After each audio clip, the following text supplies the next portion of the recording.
Hello दोस्तों, उम्मीद है आप सब अच्छे होंगे। तो इलाहाबाद हाई कोर्ट की परीक्षा के लिए 2020 हिंदी के आज का विषय हमारा होगा उपसर्ग और प्रत्यय। तो आज हम बात करेंगे उपसर्ग और प्रत्यय के बारे में, ठीक है। और आपकी जो प्रैक्टिस सेक्शन की बात है, तो ये प्रैक्टिस जो है आपको जल्दी ही हम शुरू करने जा रहे हैं, ठीक है। लगभग 40 से 50 क्वेश्चंस जो है ग्रुप डी के लिए स्पेशली, क्योंकि वो जो एग्ज़ाम है वो जल्दी पड़ेगा, तो ग्रुप डी की जो हिंदी की प्रैक्टिस है वो सेशन शुरू होने वाला है, ठीक है। आज की हमारा उपसर्ग प्रत्यय होने के बाद सुबह आपको, ठीक है, मॉर्निंग में ग्रुप डी से संबंधित हिंदी की जो प्रैक्टिस सेशन है आपकी रिक्वायरमेंट पे वो शुरू कर दी जाएगी। और इसकी हिंदी की जो आपकी जो करवाई जाएगी प्रैक्टिस, इसकी जो पीडीएफ है वो आपको हमारे टेलीग्राम चैनल पर जो है वहाँ से मिल जाएगी, तो आप वहाँ से पीडीएफ जो है डाउनलोड भी कर सकते हैं, ठीक है। विद इन 12 घंटे के अंदर वो पीडीएफ जो है आपको अपलोड कर दी जाएगी। दूसरी चीज़ ये है कि अगर कोई भी क्लास में किसी भी तरह की कोई दिक्कत होती है, जैसा कि जीएस की क्लास में ये दिक्कत हुई है कि जो मैंने आपको रिवीजन क्लास कराई थी उसमें ये था कि आवाज़ से संबंधित कोई समस्या थी, तो ऐसा कुछ हुआ करे तो प्लीज़ आप हमें बता दिया करिए, ठीक है। अगर आप बता देंगे तो वो क्लास आपके लिए दोबारा से बन जाएगी, क्योंकि हम लोग आपके लिए ही काम कर रहे हैं। अगर आपको ही वो चीज़ समझ में नहीं आएगी तो हमारा क्लास डालना व्यर्थ हो जाएगा, ठीक है। तो जैसा भी है आप हमको बताते रहिए। चलिए शुरू करते हैं हम अपनी क्लास में। आज का विषय हमारे उसके साथ शुरू करते हैं। तो उपसर्ग और प्रत्यय के बारे में जानेंगे। तो सबसे पहले जानते हैं उपसर्ग क्या होता है, जिसको कहते हैं हम इंग्लिश में प्रीफिक्स कहते हैं, ठीक है। इनको दो भागों में तोड़ने के बाद ये क्या निकल कर आता है, उप प्लस सर्ग, जिसमें से उप का अर्थ क्या होता है, उप का अर्थ होता है समीप, ठीक है, और सर्ग का अर्थ होता है सृष्टि करना।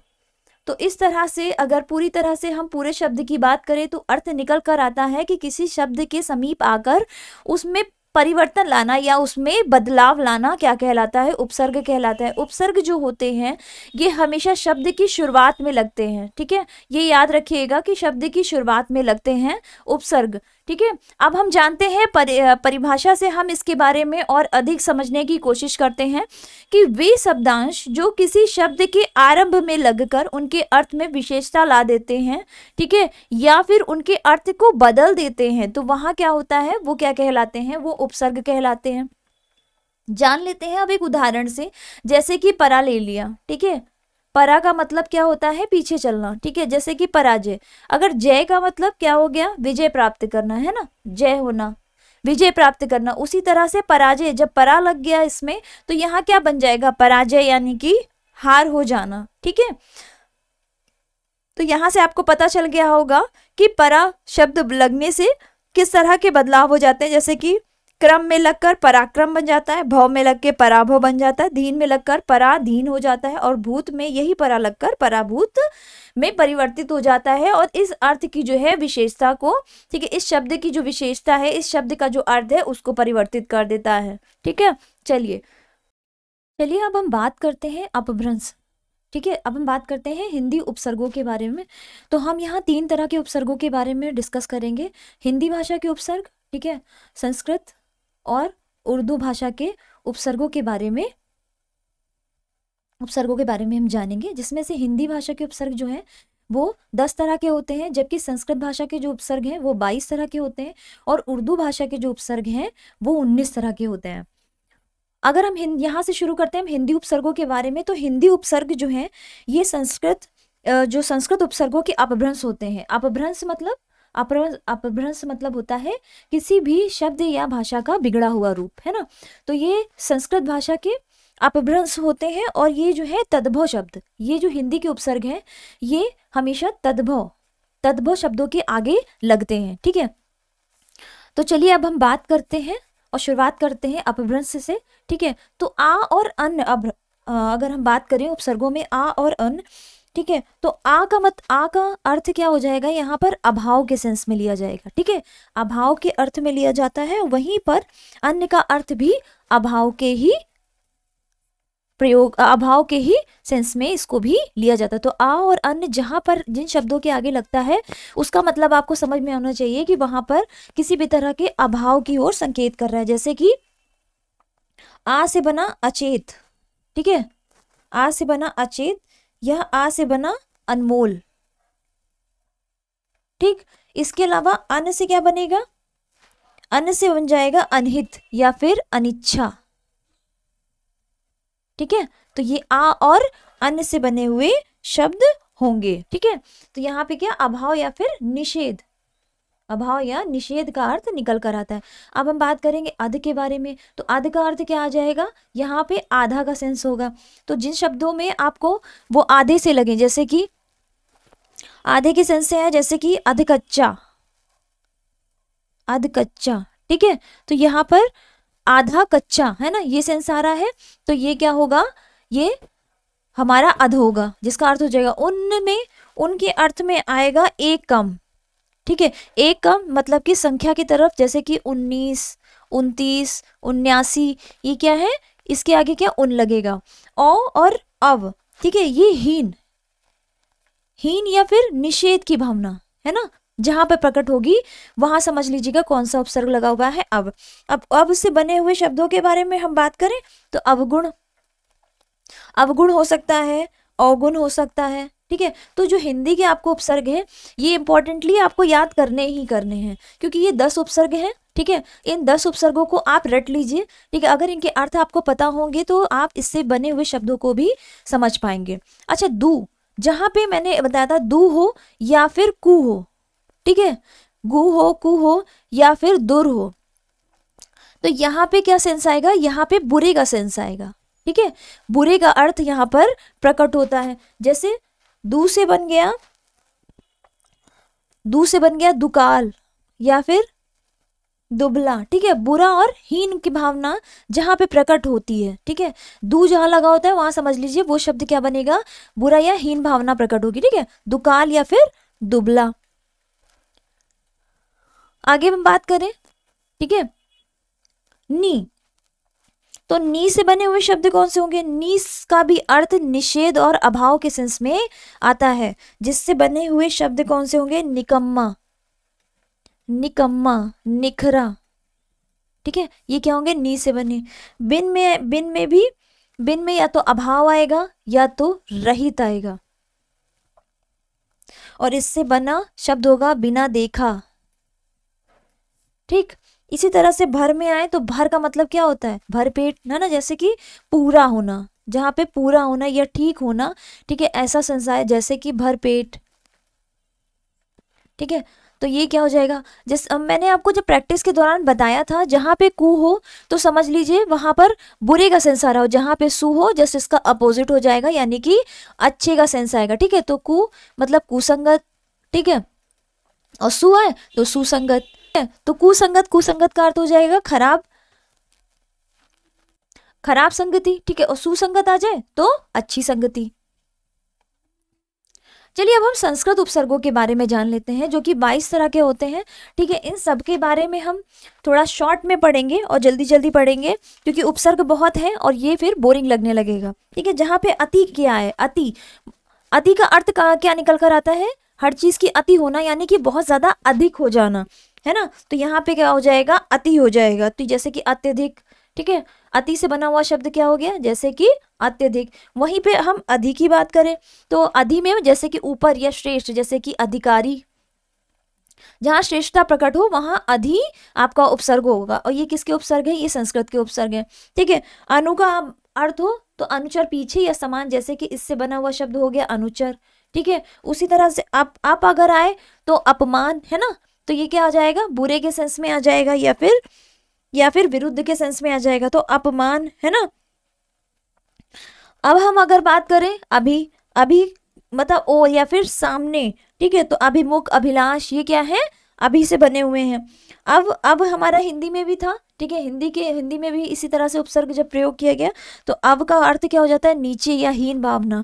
ठीक है, तो अब से हो जाएगा अवगत, अवगाह। ठीक, बड़े आ का बात आए तो तक, और। ठीक है, या तो और होगा या तो समेत होगा, इसके अर्थ में आएगा, जैसे कि आकर्षण, आकर्षण हो जाएगा, आकार हो जाएगा। ठीक है, अब उद और उद की बात करते हैं हम जहां पर उद और उद उपसर्ग लगे होते हैं।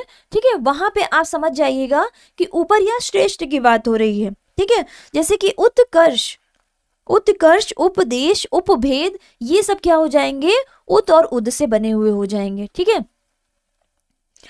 अब हम बात करेंगे अप, जस्ट इसका अपोजिट, उत और उद से ये विलोम हो जाएगा एक तरह से उप। ठीक है, तो उप का अर्थ क्या हो जाता है, छोटा, छोटा या गौण, जैसे कि जैसे कि उप से बने हुए उपकार, उपदेश, उपभेद। ठीक है, ये क्या हो गया, उप से बने हुए। दुराचारी, दुष, ठीक है, दुष, इन सब के ये पांचों के अर्थ किस सेंस में आएंगे, इन पांचों का जो हम अर्थ लेंगे वो बुरे के ही सेंस में आएगा। ठीक है, दुराचारी, दुष्चाह, ठीक है, और इसके अलावा दुष्कर्म, दुर्गम, ये सब क्या है, ये पांचों ही, ठीक है, इसी एक ही सेंस में आएंगे। अब हम बात करेंगे नी, निश, ठीक है, नी, निश और नी से। ठीक है, अगर जब हम इन तीनों के बारे में बात करते हैं, निर्निश और नी के बारे में, ठीक है, निर्निश और नी के बारे में, तो इसका अर्थ आ जाता है भीतर या नीचे। ठीक है, भीतर या नीचे, जैसे कि निकृष, निदर्शन, निपात। ठीक है, ये क्या हो जाएगा, नी, नी से बने हुए शब्द हो जाएंगे। ठीक है, नी, नी, निश और निर से बने। यहीं पे परा और परी में फर्क करेंगे, तो परा से अर्थ हो जाएगा पीछे, पीछे या उल्टा या फिर अनादर। ठीक है, परी से हो जाएगा उसके आसपास। जैसे कि मैंने शुरू में बताया था कि परास में अगर जय में अगर पराजय जोड़ दे तो जय का अर्थ होता है विजय, विजयी होना, है ना, विजय प्राप्त करना।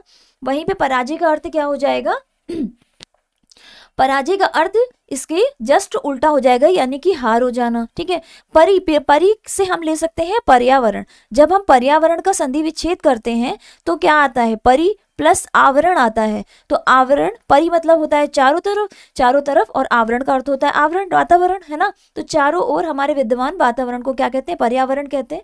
तो ये परी जो है यहीं से आया है। ठीक है, अब हम बात करें प्रा की, तो प्रा का क्या अर्थ आ जाएगा, अधिक या फिर आगे। जैसे कि इससे बने हुए शब्दों के बारे में अगर हम बात करें, ठीक है, तो प्रा से बना हुआ शब्द प्रकाश, प्रख्यात, ये क्या है, प्रा से बने हुए। वहीं पर अगर हम प्रति की बात करें तो प्रति से अर्थ हमारा आ जाता है, प्रति से हमारा अर्थ आएगा विरुद्ध से। ठीक है, किसी तरह का विरुद्ध भाव जब आता है तो वहां पे प्रा आता है, जैसे कि प्रति आता है, जैसे कि प्रतिकूल, प्रतिकूल, ठीक है, प्रतिकूल आएगा, प्रतिक्षण आएगा, प्रतिवादी आएगा, प्रत्यक्ष होगा। यहीं पर अगर हम वी की बात करें तो वी से अर्थ हमारा निकल कर आता है भिन्न या फिर विशेष के अर्थ में। वी का जो अर्थ है ये कहाँ से निकल के आता है, ठीक है, ये निकल कर आता है, वी का अर्थ हमारा या तो भिन्न या फिर विशेष। ठीक है, भिन्न या फिर विशेष के अर्थ में निकल आता है, जैसे कि विज्ञान हो गया, विज्ञान हो गया, ठीक है, या फिर विवाद हो गया, विवाद, या फिर व्यर्थ। ठीक है, ये वी से बने हुए। वहीं पे हम सम की बात करें तो सम का या फिर सन, ठीक है, ये अन नहीं है, ये सन है, तो सम और सन, ठीक है, इसका क्या अर्थ निकल कर आता है, इसका आता है अच्छा। ठीक है, अच्छा, जैसे कि संकल्प, संगम, संग्रह, संतोष, ये सब क्या है, सम और सन से बने हुए हैं। सु की बात करें तो मैंने बताया था सु का अर्थ भी अच्छा निकल कर आता है। ठीक है, तो यहां पर अगर हम तीनों अर्थ में लेके जाएं, ठीक है, तो सम, सन और सु, ठीक है, सम, सन और सु, ये तीनों का सेंस हमारा निकल कर आता है अच्छा। ठीक है, जहां पे आपको नी, नी, निश, निर इस तरह के शब्द मिले तो वहां समझ जाइएगा वहां पे किस तरह की बात हो रही है, भीतर बाहर, ठीक है, भीतर बाहर या नीचे की बात हो रही है। उसी तरह से सम, सन, सु की बात हो वो अच्छे की बात हो रही है, जैसे कि सुडोल, है ना, सुडोल, सुडोल हो गया। और क्या बताया था मैंने आपको, सुकर्म, है ना, सुगम, संकल्प, संग्रह, ये सब क्या है, सम, सन और सु से बने हुए हैं। ठीक है, चलिए अब हम बात करेंगे उर्दू में उपसर्गों के बारे में। तो जो मेन उपसर्ग है उसके बारे में हम जान लेते हैं, जैसे कि अल उपसर्ग ले लिया। देखिए यहाँ मैं सारे उपसर्ग आपको इसलिए पढ़ा रही हूँ, ठीक है, कि एक बार आपकी आंखों के सामने से ये चीजें गुजर जाएं। ठीक है, बाकी तो फिर हम प्रैक्टिस के दौरान इसको पूरी तरह से जान ही लेंगे। ठीक है, तो अल का अर्थ हो जाता है निश्चितता, निश्चित की तरफ जो बताए वो वहां से क्या होगा, अल का अर्थ आएगा। तो अल में क्या आ जाएगा, अलगरज, अलबत्ता, ठीक है, इससे बना हुआ शब्द जैसे कि अलबत्ता। ठीक है, वहीं पर एन की बात करें तो एन से क्या आएगा, ठीक या फिर पूरा, ठीक है, ठीक या फिर पूरा आएगा, जैसे कि एन जवानी या एन वक्त, ठीक है। कम से आ जाएगा कम या थोड़ा, कम का अर्थ ही होता है थोड़ा या हीन, है ना। तो यहाँ से क्या बन जाएगा, कम उम्र, कम कीमती, ठीक। खुश का अर्थ आ जाएगा खुश, जहाँ खुशी होती है वहाँ, जहाँ अच्छा होता है वहाँ खुशी होती है, तो अच्छा आएगा सेंस, ठीक है। तो खुशबू, खुश दिल, ये सब क्या है, खुश से बने हुए हैं। वहीं पर ही गैर की बात करें, गैर, गैर का अर्थ क्या आएगा, भिन्न या फिर अभाव के सेंस में आएगा, ठीक है, भिन्न या फिर अभाव के सेंस में आएगा। तो जैसे कि गैर मुमकिन, गैर मुल्क, गैर बाविज, है ना। अब हम बात करेंगे दर की, दर में आ जाएगा में, जैसे कि दरअसल, दरकार।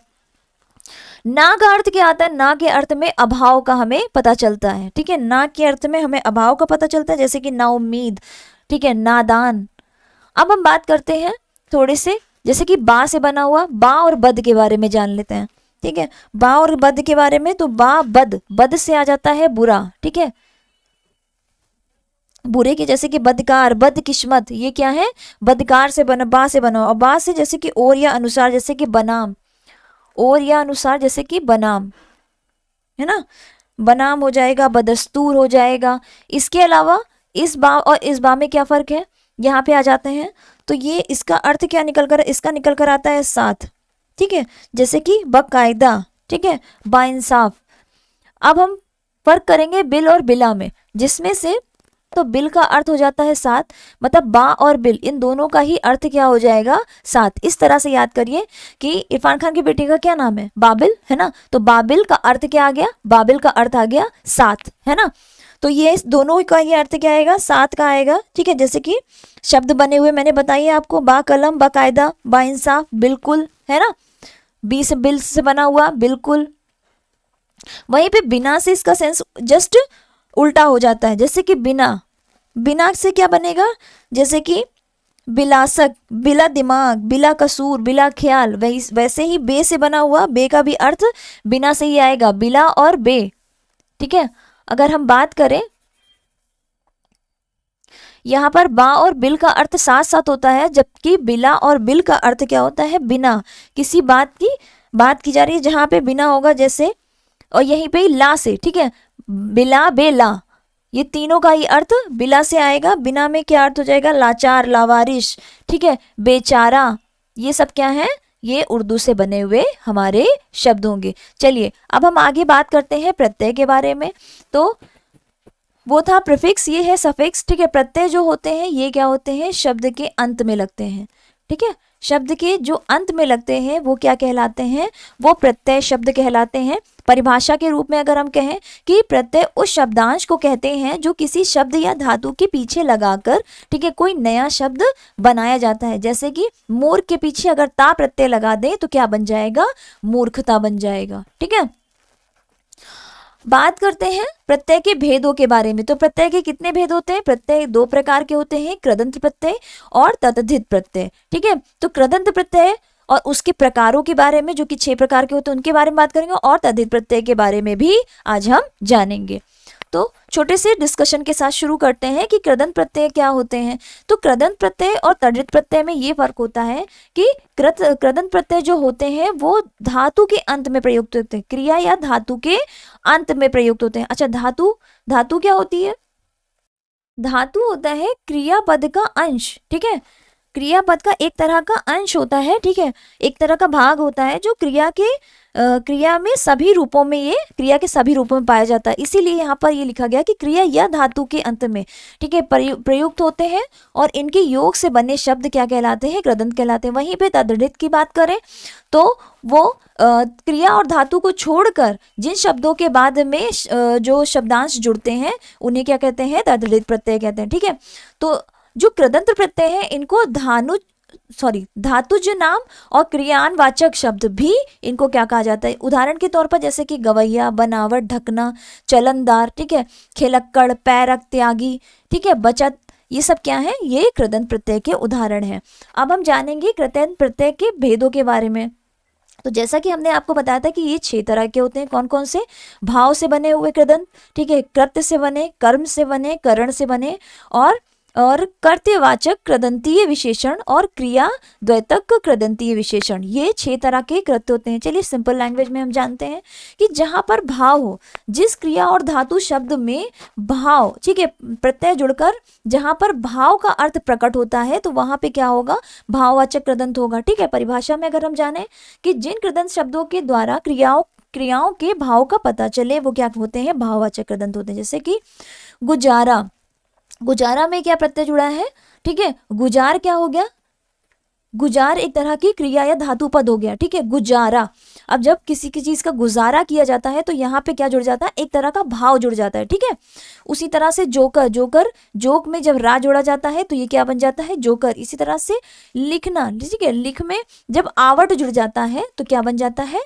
लिखावट बन जाता है, एक तरह का भाव। ठीक है, अब हम बात करेंगे कर्तवाचक कृदंत के बारे में। तो कर्तवाचक कृदंत कौन से होते हैं कि जिन कृदंत शब्दों से क्रिया करने वाले का बोध होता है। मतलब कि जैसे कि मोहन दौड़ रहा है ना, तो दौड़ कौन रहा है, मोहन दौड़ रहा है। तो मोहन के बारे में जिन शब्दों से, मतलब दौड़ने से जिन शब्दों से हमें पता चले कि वह क्रिया कौन कर रहा है, ठीक है, क्रिया करने वाले का बोध, क्रिया कौन कर रहा है, तो वो क्या हो जाएगा, वो कर्तवाचक कृदंत हो जाएगा। जैसे कि नायक हो गया, ठीक है, मरियल हो गया, लुटेरा हो गया। ठीक है, ये क्या है, अक, इयल, एरा और वया, ये क्या है, प्रत्यय है। और जब इस तरह से ये जुड़कर शब्द की उत्पत्ति करते हैं, जैसे कि मरियल है, लुटेरा है, ठीक है, गवैया है, ये बनकर क्या बन गए, ये हमें क्या बता रहे हैं, ये इस तरह ये प्रत्यय जुड़कर हमें ये उसके बारे में बता रहे हैं जो ये क्रिया कर रहा है। जैसे कि नायक है ना, मरियल है, लुटेरा क्या लूटता है, गवैया गाना गाता है। ठीक है, तो ये क्या बता रहे हैं, उसके बारे में हमें बता रहे हैं। ठीक है, अब हम कर्मवाचक की बात करेंगे। तो जिस कृदंत शब्दों से क्रिया के कर्म का बोध होता है, क्रिया के कर्म का मतलब जो कर्म कर रहा है, ठीक है, जो क्रिया हो रही है, ठीक है, और वो कौन सी क्रिया हो रही है, मतलब किस तरह की क्रिया हो रही है, वो कर्म क्या है, उसको कर्म ही तो कहते हैं, किया गया कार्य है ना। तो वो कर्म का जो बोध होता है उसे क्या कहते हैं, कर्मवाचक कृदंत कहते हैं। जैसे कि मिटाना, ठीक है, मिटाना क्या हो गया, मिटाना क्रिया है। ठीक है, आना जुड़ जाए, मिट क्या होता है, मिट एक शब्द हुआ और इसमें आना जुड़ के क्या बन गया, मिटाना हो गया। ठीक है, तो मिटाना क्या हो गया, एक तरह का कर्म हो गया। ठीक है, कहावत, कहावत जो किसी के द्वारा कही जाती है, ये तरह क्या हो गया, एक तरह की क्या हो गया, ये कर्म हो गया। ठीक है, खाना खाना, ठीक है, खाना क्या हो गया, कर्म हो गया। तो इस तरह से बने हुए जो प्रत्यय हैं ये क्या कहलाते हैं, कर्मवाचक कृदंत कहलाते हैं।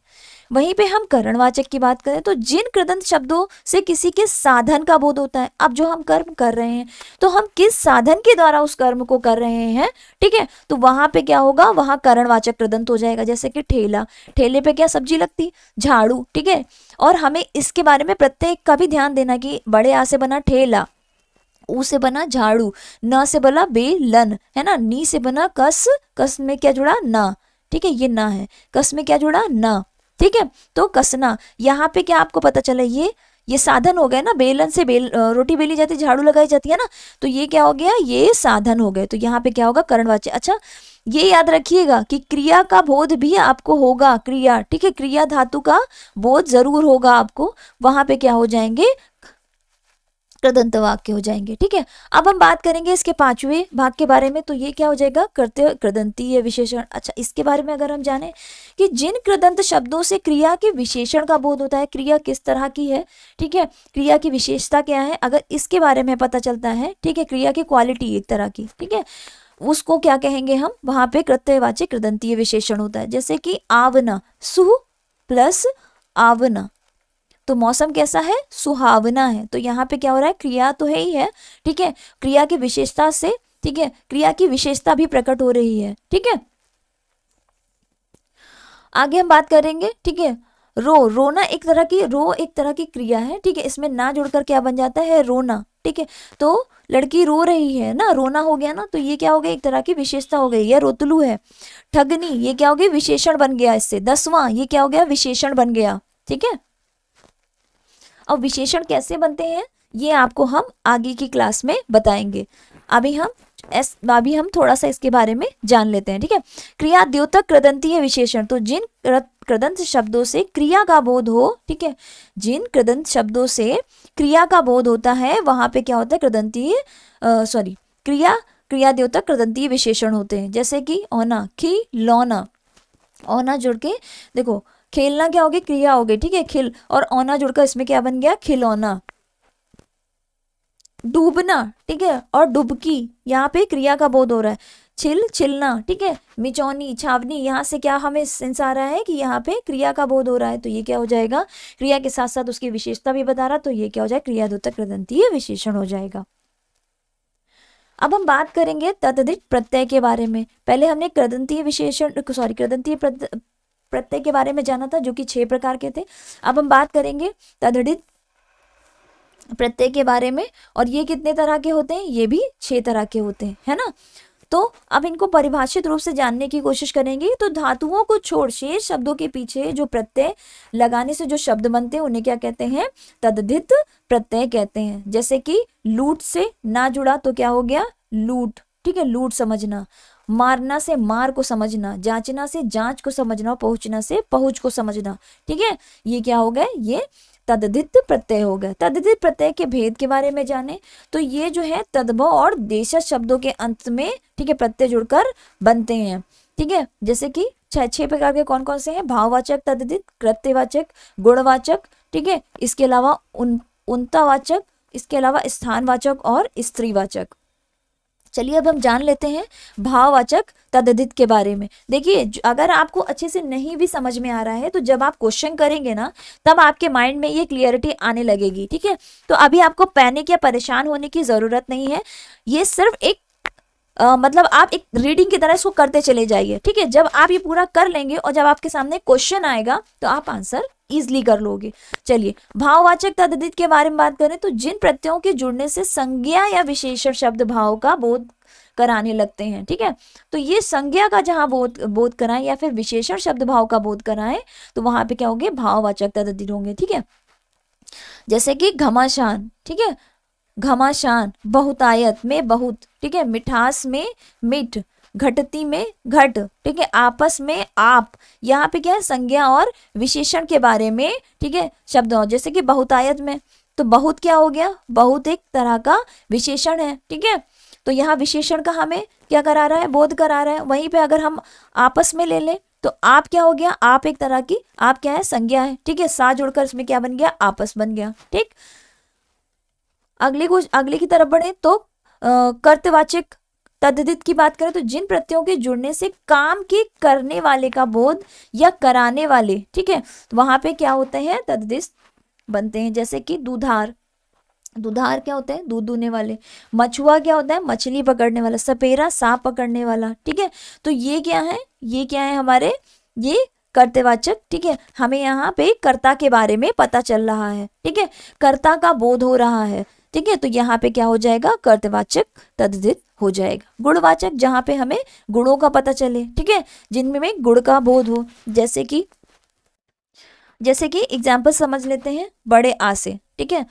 तो भूख में जब आ जुड़ जाता है तो क्या बन जाता है, ये भूखा, ठीक है। तो भूखा क्या हो गया, ये एक तरह के गुण का बोध हमें करा रहा है, ठीक है। तो बच्चा कैसा है, भूखा है, ठीक है। तो इसके गुण या फिर विशेषण के बारे में हमें बता रहा है ना, तो बच्चा कैसा है, भूखा है, तो यहाँ पे क्या हो जाएगा, गुणवाचक विशेषण हो जाएगा। उन्तावाचक तद्धित, ठीक है, उन्तावाचक जिन प्रत्ययों के लगाने से किसी पदार्थ की तुलनात्मक दृष्टि से न्यूनता प्रकट होती है। तुलनात्मक दृष्टि से क्या प्रकट होगी, न्यूनता प्रकट होगी। जैसे कि इया से बना डिबिया, ठीक है, डिबिया बना, ये गठरिया बना, या फिर क्या बन गया, बिटिया। उसी तरह से ई जुड़ा तो क्या बन जाएगा, पहाड़ी, घाटी, ठीक है, पहाड़ी, घाटी। की से बनेगा कनकी। तो यहाँ पे हमें किसका बोध हो रहा है, हमें यहाँ पर, ठीक है, न्यूनता या तो फिर क्या, तुलनात्मकता प्रकट हो रही है, ठीक है। तो जैसे कि इया में अगर हम एक शब्द ले लें, खटिया, तो खटिया क्या था, पहले आज की अपेक्षा पहले क्या चलता था, खाट चलती थी, है ना, जो कि लकड़ी और रस्सी की बनी होती थी, और अब क्या चलता है, अब लकड़ी के पलंग चलते हैं। तो यहाँ एक तरह की तुलनात्मकता क्या बोध होता है, ठीक है। तो यहाँ पे क्या हो जाएगा, उन्तावाचक तद्धित हो जाएगा। हम बात करें स्थानवाचक तद्धित, तो जिन प्रत्ययों के जुड़ने से संज्ञा आदि शब्द की किसी स्थान विशेष के बारे में सूचना दे। ठीक है, अब स्थान विशेष के बारे में कैसे सूचना देगा, जैसे कि आना। ठीक है, आना से क्या हो जाएगा, जैसे कि राजपुताना। ठीक है, राजपूत में आना जुड़ेगा तो क्या बनेगा, राजपुताना। तो ये एक तरह के हमें किसकी तरफ सूचित कर रहा है, राजपुताना जगहें होती हैं। ठीक है, राजपुताना एक तरह का क्या होता है, राजपुताना जाति। ठीक है, एक तरह के इस तरह हमें एक एक तरह का संकेत दे रहा है। ठीक है, इसके अलावा अगर चलिए जानते हैं किसी अन्य अर्थ के बारे में, जैसे कि तेलंगाना। ठीक है, या फिर ले लेते हैं हम हिंदुस्ताना। ठीक है, ये क्या आना से आड़ी से बने हुए शब्दों के बारे में बात करें तो जैसे कि अंगाड़ी, पिछाड़ी, ये क्या है, आड़ी से बने हुए शब्द हैं। ठीक है, इसी तरह से ईया से बना मथुरिया, कलकतिया। ठीक है, अब जब यहाँ पे समझ में आ रहा है कलकतिया, तो यहाँ पे क्या सेंस आ रहा है, कलकत्ता का। ठीक है, तो यहाँ स्थान विशेष के बारे में हमें पता चला, तो यहाँ पे क्या हो जाएगा, स्थानवाचक विशेषण हो जाएगा। स्त्रीवाचक, जहाँ जिन जिन प्रत्ययों से स्त्री जाति का बोध, जैसे कि आनी से बना देवरानी, ठीक है, जेठानी, तो यहाँ पे स्त्री विशेष का हमें बोध हो रहा है। ठीक है, तो यहाँ क्या हो जाएगा, स्त्रीवाचक तद्धित हो जाएगा। विविध अर्थों की बात करें तो कुछ ऐसे हैं जो हिंदी, उर्दू, ठीक है, और संस्कृत में ना के अलग से प्रयोग किए जाते हैं, जैसे कि एल। ठीक है, तो इससे बना फुलेल, नकेल। ला से बना घायल, पायल, छांगल। एला से बना अकेला, बघेला, मुरेला। ता से बना पायता, रायता, सहनशीलता। और नी से बना चांदनी, पैंजनी या फिर नथनी। ठीक है, चलिए अब हम क्वेश्चन कर लेते हैं। तो अधिकारी में उपसर्ग कौन सा है, हमें जानना अधिकारी में कौन सा उपसर्ग है। तो मैंने बताया था अधि का अर्थ क्या होता है, ऊपर या फिर श्रेष्ठ, है ना, ऊपर या फिर क्या होगा, श्रेष्ठ के सेंस में जहां पर आए तो वहां कौन सा हो जाएगा, वहां पे अधि उपसर्ग हो जाएगा, यानी कि ऑप्शन नंबर बी जो हो जाएगा। ठीक है, अधि से क्या बनेगा, अधिकारी। ठीक है, अगले क्वेश्चन की तरफ बढ़ते हैं। तो निम्नलिखित में से किस शब्द में आ उपसर्ग नहीं लगा है। तो अकत, अभेद और अचूक, इन तीनों में ही जो है आ उपसर्ग लगा है, जबकि अनुज में जो है आ उपसर्ग ना लग के अनु लगा हुआ है ना, अनु उपसर्ग लगा हुआ है, जिसका अर्थ क्या होता है, नीचे या फिर समान। ठीक है, नीचे या फिर समान। ठीक है, तो ये क्या हो जाएगा, ये हमारा हो जाएगा आंसर क्या हो जाएगा, डी, अनुज। ठीक है, आगमन में उपसर्ग लगा है, तो गमन मतलब होता है जाना, आगमन मतलब होता है आना। ठीक है, तो यहाँ पे कौन सा आ गया, यहाँ पे बड़ा आ, यानी कि ऑप्शन नंबर ए हो जाएगा। रसोईया में प्रत्यय लगा है, हमें बताना है रसोईया में कौन सा प्रत्यय लगा हुआ है। तो रसोईया में ईया प्रत्यय लगा है। ठीक है, यहाँ पे हमें एक तरह के किसका बोध हो रहा है, हमें यहाँ पर काम करने वाले का बोध हो रहा है ना, रसोईया कौन होता है, जो रसोई में कार्य करता है। ठीक है, तो यहाँ हमें सेंस, तो ये किसका उदाहरण है, ये कर्तवाचक। ठीक है, कर्तवाचक तद्धित प्रत्यय है। ठीक है, तो रसोईया हमें किसका पता चल रहा है, कर्ता का पता चल रहा है, रसोईया कौन है, कर्ता है। ठीक है, तो ऑप्शन नंबर बी जो है इसका उत्तर हो जाएगा। उपसर्ग बताइए, अतीन्द्रिय। ठीक है, अति इंद्रिय, जिसमें अति हो जाए। ठीक है, अति या पहुंच से बाहर हो। ठीक है, तो इंद्रियों के बस में ना होने वाला, इंद्रियों से परे। ठीक है, तो यहाँ क्या हो जाएगा, अतीन्द्रिय। तो उत्तर क्या हो जाएगा, ऑप्शन नंबर ए हमारा उत्तर हो जाएगा। धातु के अंत में जोड़े जाने वाले प्रत्यय, तो धातु के अंत में कौन से प्रत्यय जोड़े जाते हैं, धातु के अंत में कृतवाच्य प्रत्यय जोड़े जाते हैं। बा उपसर्ग किससे संबंधित है, तो बा उपसर्ग की अगर हम बात करें तो इसमें किससे, यहाँ पे आप तीनों ही देख रहे हैं, यहाँ पे तीनों बद। ठीक है, ये तीनों ही किससे बने हैं, ये बद से बने हैं, बदौलत, बद नाम, बद हजमी। ठीक है, बद का अर्थ किस में आता है, बुरे के सेंस में आता है। ठीक है, अब यहाँ पे बा उपसर्ग किस में जुड़ा हुआ है, तो बा उपसर्ग जुड़ा है ऑप्शन नंबर ए में, जिसका अर्थ जिससे बना क्या है, बदबू। जिसमें इसका अर्थ क्या था, बा से क्या अर्थ आता है, बा का अर्थ आता है और में या के अनुसार, है ना। चलिए, दुकाल में कैसा उपसर्ग है हमको ये बताना है। दुकाल में उर्दू, फारसी, हिंदी या फिर अरबी। तो दुकाल में उपसर्ग जुड़ा हुआ है दू, जिसका अर्थ आता है बुरा। ठीक है, बू हमने आपको बताया था, दू हो या कू हो। ठीक है, या फिर दुर हो, तो इसका सेंस बुरे के सेंस में आता है, ठीक है। तो दू क्या है, बुरे के सेंस में आया है, और दू का हीन भावना है ना, तो यहाँ से इससे बना हुआ क्या होगा, दुकाल, दुबला, है ना। और ये किसका उपसर्ग है, ये हिंदी का उपसर्ग है। ऑप्शन नंबर जो सी है ये हमारा उत्तर हो जाएगा। निम्नलिखित में से किस शब्द में नी प्रत्यय नहीं लगा है, शेरनी, मोरनी, नौकरानी या कुटनी। तो ए, बी और डी तीनों में ही लगा, जबकि नौकरानी में, ठीक है, कौन सा होगा, आनी, ठीक है, आनी होगा इसमें, ठीक है। तो ऑप्शन नंबर सी जो है ये हमारा उत्तर हो जाएगा।